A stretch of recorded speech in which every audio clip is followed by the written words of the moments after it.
ملا ٹائمز میں خوش آمدید. میں ہوں آپ کے ساتھ شمس تبریز قاسمی.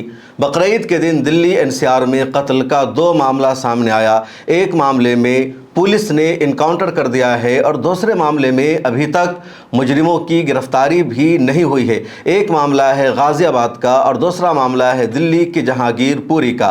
غازی آباد میں معاملہ پیش آتا ہے، بقرعید کا دن ہے اور آپس میں پہلے سے لڑائی چل رہی تھی سوریہ پرتاپ چوہان کے بیچ میں اور اسد کے بیچ میں. اسد کی دوستی تھی سوریہ پرتاپ چوہان سے. بقرعید والے دن اسد نے اپنے دوست سوریہ پرتاپ چوہان کو گھر پر بلایا اور کہا آؤ گھر پر تمہاری دعوت ہے، مل کر بریانی کھائیں گے. سوریہ پرتاپ چوہان اسد کے گھر پر جاتا ہے اور جیسے ہی وہ گھر پر جاتا ہے وہاں آپس میں دونوں کی لڑائی شروع ہوتی ہے اور اسد چاقو سے حملہ کر کے سوریہ پرتاپ چوہان کو مار دیتا ہے. سوریہ پرتاپ چوہان کو ہسپتال میں ایڈمٹ کیا جاتا ہے لیکن اس کی جان نہیں بچ پاتی ہے، اس کی موت ہو جاتی ہے. جیسے ہی اس کی موت ہوتی ہے سوریہ پرتاپ چوہان کی ماں میڈیا سے بات چیت کرتے ہوئے کہتی ہے کہ اسد نے، مسلمانوں نے میرے بیٹے کو بکرا کی طرح ذبح کر دیا. بقرعید کا دن تھا اور بقرعید کے دن مسلمان جانوروں کو ذبح کر کے قربانی پیش کرتے ہیں، لیکن اسد نے میرے بیٹے کی ہی قربانی پیش کر دی ہے. اس کا انکاؤنٹر ہونا چاہیے، اس کو مارا جانا چاہیے، اس کے گھر پر بلڈوزر چلنا چاہیے. ایک طرف بقرعید کے دن یہ غازی آباد کی گھٹنا ہوئی، اسی دن اسی تاریخ میں دلی کے جہانگیر پوری میں بھی ایک معاملہ ہوا. ارباز نام کا ایک نوجوان اپنے دوستوں کے ساتھ بیٹھا ہوا تھا. اس نے ایک چھوٹے ہندو لڑکے سے کہا تم دکان پر جاؤ اور سگریٹ خرید کر لے آؤ. چھوٹا لڑکا وہ ہندو بچہ تھا، تقریباً 10-11 سال اس کی ایج رہی ہوگی. اس نے جواب دیا کیا میں تمہارے باپ کا نوکر ہوں کہ تمہارا کام کروں گا، تمہارے لیے سگریٹ لے کر آؤں گا. وہ سگریٹ لے کر نہیں آیا، بات ختم ہو گئی. اب وہ لڑکا اپنے گھر جاتا ہے اور اپنے بھائیوں سے بتاتا ہے ارباز نے فلاں نے مجھے سگریٹ لانے کے لیے کہا تھا، میں نہیں لایا، میں نے اس کو اس طرح جواب دیا. اب اس چھوٹے لڑکے کا بڑا بھائی آ جاتا ہے، چیمہ، سوربھ، اس کے ساتھ کچھ اور لڑکے ہوتے ہیں، 4-5-6 لڑکے آ جاتے ہیں جہاں پر ارباز بیٹھا ہوا تھا جہانگیر پوری میں.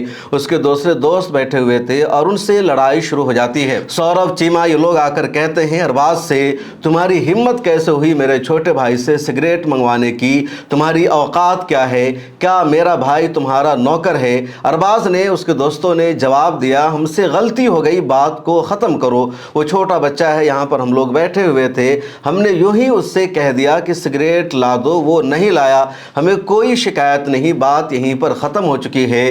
لیکن ارباز معافی مانگتا رہا، وہ بات کو ختم کرتا رہا. سوربھ اور اس کے دوستوں نے بات کو بڑھانا شروع کر دیا. پھر ادھر سے بھی کچھ ان لوگوں نے کہا اور یہ جو لڑائی باتوں کی شروع ہوئی تھی ہاتھا پائی میں تبدیل ہو گئی. اس کے بعد چاقو سے، دوسرے ہتھیاروں سے سوربھ اور اس کے دوستوں نے ارباز اور اس کے گروپ پر حملہ کر دیا اور اتنا مارا کہ ارباز کی وہیں پر موت ہو جاتی ہے. ارباز کو ہسپتال میں ایڈمٹ کیا جاتا ہے، اس کی جان نہیں بچتی، اس کی موت ہو جاتی ہے. پولیس میں پورا معاملہ پہنچتا ہے. پولیس نے بتایا کہ سوربھ اس میں شامل ہے، چیمہ شامل ہے، دیبو شامل ہے، کچھ اور لڑکے شامل ہیں. کچھ کو پولیس نے ڈیٹین کیا ہے، گرفتار کیا ہے، لیکن سوربھ کو اصل مجرم بتایا جا رہا ہے، سوربھ ہی اصل قاتل ہے. ابھی تک سوربھ کی گرفتاری نہیں ہوئی ہے. اب یہ 2 معاملہ، یہ معاملہ جہانگیر پوری کا جو آپ نے سنا، اس پورے معاملے میں جس کو قتل کیا گیا اس کا نام ارباز ہے، وہ مسلمان ہے. جو لوگ مارنے والے ہیں وہ کون ہیں؟ اب پولیس نے کچھ کو گرفتار کیا، کچھ کو گرفتار نہیں کیا. کسی کا انکاؤنٹر نہیں ہوا ہے، کسی کے گھر پر بلڈوزر نہیں چلا ہے اور میڈیا میں اس خبر کا کہیں کوئی تذکرہ نہیں ہے. دوسری طرف غازی آباد کا معاملہ ہے. غازی آباد کے کھوڑا تھانہ علاقے میں سوریہ چوہان رہتا تھا اور وہیں اسد کی فیملی بھی رہتی تھی، مدرسے والی گلی کہلاتی ہے.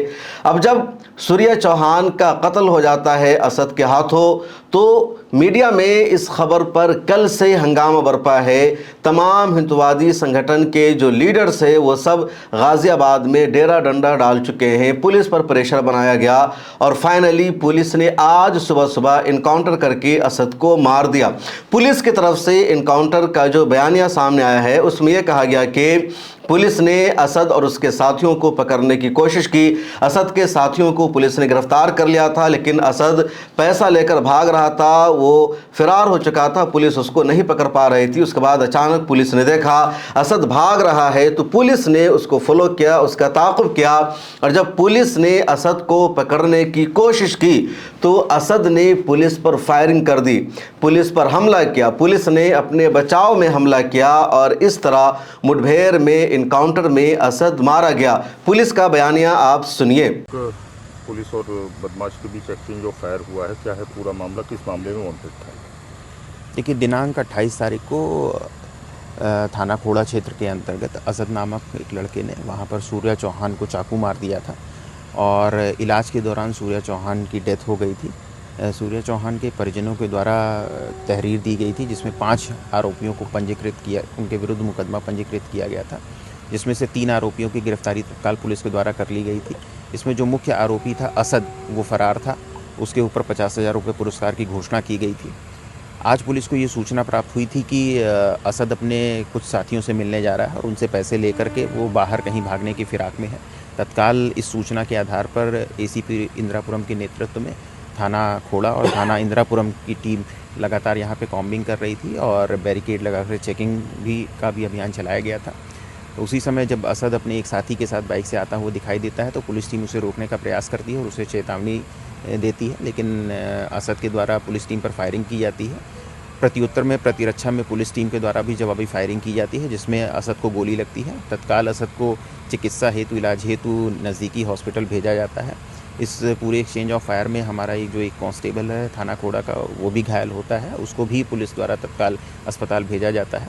इस पूरे घटनाक्रम में जो असद का एक साथी था वो भागने में कामयाब होता है और घटनास्थल से असद की जो बाइक है वो बरामद हुई है और एक कंट्रीमेड पिस्टल भी बरामद हुआ है। इस पूरे घटनाक्रम में आगे की जो भी अग्रिम विधिक कार्रवाई है वो पुलिस के द्वारा की जा रही है। सर, विवाद किस वजह से हुआ था, किस वजह से चाकू मारा गया? देखिए, प्रारंभिक जांच में जो तथ्य सामने आया था कि बाइक चलाने को लेकर इनके बीच में कुछ दिन पूर्व में विवाद की स्थिति बनी थी। 28 तारीख को जब ये लोग साथ में इकट्ठा हुए तो वो विवाद की स्थिति बढ़ गई थी और इसी में आवेश में आकर के असद के द्वारा चाकू से हमला किया गया था। आपने सुना पुलिस का बयान। पुलिस कह रही है कि असद ने उस पर हमला किया, असद के पास हथियार था और इसीलिए पुलिस को इनकाउंटर करके उसको मारना पड़ा। लेकिन पुलिस अगर चाहती तो हाफ इनकाउंटर भी कर सकती थी, उसको जिंदा गिरफ्तार कर सकती थी, लेकिन पुलिस ने जिंदा गिरफ्तार करने की कोशिश नहीं की, सीधे इनकाउंटर करके मार दिया। और लगातार उत्तर प्रदेश में यही हो रहा है, जहां भी कत्ल का कोई मामला सामने आता है और कातिल अगर एक मखसूस कम्युनिटी और धर्म से ताल्लुक़ रखने वाला होता है तो पुलिस सीधे इनकाउंटर करके मार देती है। जो विक्टिम है, जो सूर्या प्रताप चौहान है, उसकी मां ने कहा था हमें खून के बदले खून चाहिए और पुलिस ने इनकाउंटर करके फ़ौरन इंसाफ दे दिया। दूसरी तरफ जहांगीरपुरी का मामला है, सौरभ जो असल मुजरिम है और अरबाज के भाई कह रहे हैं कि सौरभ ही पूरे ग्रुप का जिम्मेदार है, अभी तक उसकी गिरफ्तारी भी नहीं हुई है। अब दूसरा मुतालबा यह हो रहा है कि गाजियाबाद में असद का जो घर है उसको बुलडोज कर दिया जाए, उसको डेमोलिश कर दिया जाए। सच्चाई यह है कि असद और सूर्या प्रताप चौहान के बीच की जो लड़ाई है, इस लड़ाई में कोई कम्युनल एंगल नहीं है, कोई रिलीजन का मामला नहीं है, बल्कि दोनों की आपसी लड़ाई थी। सूर्या प्रताप चौहान और असद दोनों दोस्त हुआ करते थे, दोनों का आपस में ताल्लुक था और 6 महीना पहले दोनों के बीच में किसी बात पर लड़ाई हुई थी। असद ने कहा था हम बदला लेंगे, सूर्या प्रताप चौहान ने भी असद को धमकी दे रखी थी, दोनों में ताल्लुकात भी अच्छे हो गए थे और इसी ताल्लुकात की बुनियाद पर असद ने बुलाया था। अब हिंदुत्ववादी तंजीमों ने, दक्ष चौधरी ने, पिंकी चौधरी ने, इस पूरे ग्रुप ने इस पूरे मामले को कम्युनल एंगल देना शुरू कर दिया है। इन लोगों ने वहां जाकर डेरा डंडा डाल दिया है और पूरे माहौल को खराब करना शुरू कर दिया है। इस पूरे मामले में सबसे ज्यादा सवाल उठ रहा है पुलिस के इनकाउंटर पर। पुलिस अगर चाहती तो हाफ इनकाउंटर करके गिरफ्तार कर सकती थी और सिर्फ एक दिन पहले का मामला है, फिरोजाबाद में जितेंद्र पाठक नाम के एक शख्स ने अपनी महबूबा के, अपनी गर्लफ्रेंड के 1.5 साल बच्चे को पटक पटक कर मार दिया। सोशल मीडिया पर वो वीडियो वायरल हो रही है और रूह कांप जा रही है उस वीडियो को देखकर कि कोई शख्स इतना जालिम कैसे हो सकता है, इतना बदतरीन दुश्मन कैसे किसी का हो सकता है जो 1.5 साल के मासूम बच्चे को पटक पटक कर मार दे। आप विजुअल स्क्रीन पर देख सकते हैं, सड़क पर जितेंद्र पाठक 1.5 साल के बच्चे को पटक रहा है, मार रहा है। और जब ये पूरा मामला वायरल हुआ, पुलिस तक शिकायत पहुंची, तो पुलिस ने जितेंद्र पाठक का इनकाउंटर करके कत्ल नहीं किया, बल्कि पुलिस ने हाफ इनकाउंटर किया। और फुल इनकाउंटर, हाफ इनकाउंटर की तशरीह भी अलग अलग होती है। पुलिस को अगर किसी मुजरिम को गिरफ्तार करना होता है, उसकी जान बचाना होता है, तो पुलिस पाँव में गोली मारती है, रबड़ की गोली का इस्तेमाल करती है और इस तरह मुजरिम गिरफ्तार हो जाता है। लेकिन पुलिस को अगर किसी को मारना होता है तो पुलिस फिर पाँव पर गोली नहीं मारती है या रबड़ का गोली पुलिस इस्तेमाल नहीं करती है, बल्कि सीधे सीने में गोली मारी जाती है, सर में गोली मारी जाती है, कहीं और शूट किया जाता है और जो मुजरिम होता है, जो आरोपी होता है, वहीं पर ढेर हो जाता है। अब एक साथ 2 मामला पेश आया है। असद को पुलिस ने फुल इनकाउंटर करके सीधे मार दिया, यहाँ भी पुलिस हाफ इनकाउंटर कर सकती थी। दूसरी तरफ नाम जितेंद्र पाठक है, जिसका जुर्म सबसे ज़्यादा संगीन है, तो हाफ इनकाउंटर करके उसको गिरफ्तार किया गया। एक और अहम तरीन खबर मेरठ से सामने आई है। बकरीद के दिन मेरठ में कुछ शरपसंदों ने, कुछ गुंडों ने मुसलमानों के खिलाफ साजिश रचने का मंसूबा बनाया था, दंगा भड़काने की प्लानिंग थी। लेकिन मेरठ पुलिस को सैल्यूट करना होगा, जिन्होंने ईमानदारी से काम लिया और शरपसंदों के मंसूबे को नाकाम बना दिया। मामला यह है कि एक 12 साल का लड़का कुर्बानी का जो वेस्ट होता है, जो उजड़ी होती है, उसको कहीं फेंकने के लिए जा रहा था, लेकिन रास्ते में उसका कुछ पार्ट कहीं पर गिर गया। अब पुनीत नाम का एक व्यक्ति आता है, उस गोश्त के हिस्से को या ओझरी के पार्ट को वो वहाँ से उठाता है और एक मंदिर के सामने जाकर फेंक देता है। उसके बाद वो 112 पर कॉल करता है, पुलिस को जानकारी देता है कि मुसलमानों ने मंदिर के सामने गोश्त फेंक दिया है, हिंदुओं के जज्बात को ठेस पहुँचाने की कोशिश की है। जैसे ही पुलिस रूम में खबर पहुँचती है कि मंदिर के सामने गोश्त का लोथरा पाया गया है, बकरीद का दिन है, पुलिस फ़ौरन एक्टिव हो जाती है, पुलिस की पूरी टीम पहुंचती है, गोश्त को वहां से उठाया जाता है। उसके बाद पुलिस जानने की, तहकीक करने की कोशिश करती है कि यहाँ पर गोश्त कैसे आया, किसने फेंका। पहली फुर्सत में यही इल्ज़ाम लगा दिया गया कि मुसलमानों ने फेंका है, मुसलमानों ने दंगा भड़काने की कोशिश की है। लेकिन जब पुलिस ने CCTV कैमरे को खंगाला, छानबीन की, तो पता चला कि जिसने 112 नंबर पर डायल करके कॉल किया था, जिसने पुलिस को जानकारी दी है, उसका नाम पुनीत है। और उसी को देखा जा रहा है कि एक जगह गोश्त गिरा हुआ था, वहाँ से वो उठाता है, वो मंदिर के पास लाकर उसको फेंकता है और फिर पुलिस को उसने कॉल किया। पुलिस ने मज़ीद तफ्तीश की तो पता चला कि एक 12 साल का लड़का जानवर का वेस्ट कहीं फेंकने जा रहा था, साइकिल से रास्ते में गिर गया और फिर पुनीत ने इस पूरी साजिश को अंजाम दिया। सुनिए मेरठ पुलिस को।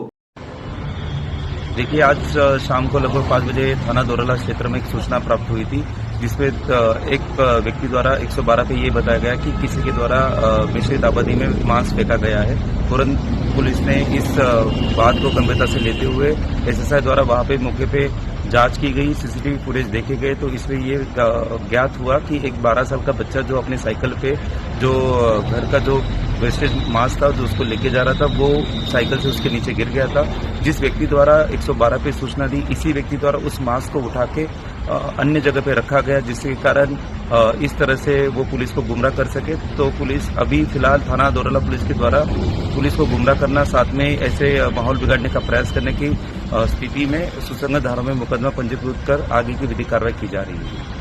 तो ये मामला है, लगातार इस तरह के वाक़ात पेश आ रहे हैं। अभी 2 दिन पहले का मामला है, राजस्थान के एक इलाके में इसी तरह हुआ था। चमड़े को मंदिर के सामने फेंक दिया गया, इल्ज़ाम मुसलमानों पर लगा दिया गया। बाद में पता चला कि 2 हिंदू नौजवानों ने इस तरह की साजिश को अंजाम दिया था। बकरीद के मौका पर शरपसंदों ने, हिंदुत्ववादी तंजीमों ने पूरी प्लानिंग की थी, पूरी कोशिश की थी मुसलमानों के ख़िलाफ़ दंगा भड़काने की, मुसलमानों को ज़्यादा से ज़्यादा जेल में भेजने की, मुसलमानों के ख़िलाफ़ कत्ल का मंसूबा बनाने की।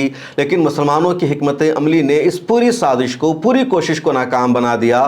मुसलमानों ने जब देश भर में ये ऐलान किया, हम गाय को ज़बह नहीं करेंगे, गाय की कुर्बानी नहीं करेंगे, गाय को नेशनल एनिमल करार दो, तो इनका पूरा एजेंडा नाकाम हो गया, क्योंकि गाय के नाम पर ये कुछ नहीं कर सकते थे। तो उसके बाद इन लोगों ने दूसरा तरीका अपनाना शुरू कर दिया, गाय का गोश्त कहीं फेंकना शुरू कर दिया, कहीं बकरा की कुर्बानी पर इन लोगों ने विवाद खड़ा किया, लेकिन प्रशासन ने भी जिम्मेदारी से काम लिया है। अब गाजियाबाद का जो मामला है पहला नहीं है, लगातार इस तरह के मामले सामने आए हैं। अगर किसी मुसलमान का कहीं पर कत्ल हो जाता है तो उसके कातिलों को गिरफ्तार नहीं किया जाता, उसको आज़ादी दे दी जाती है।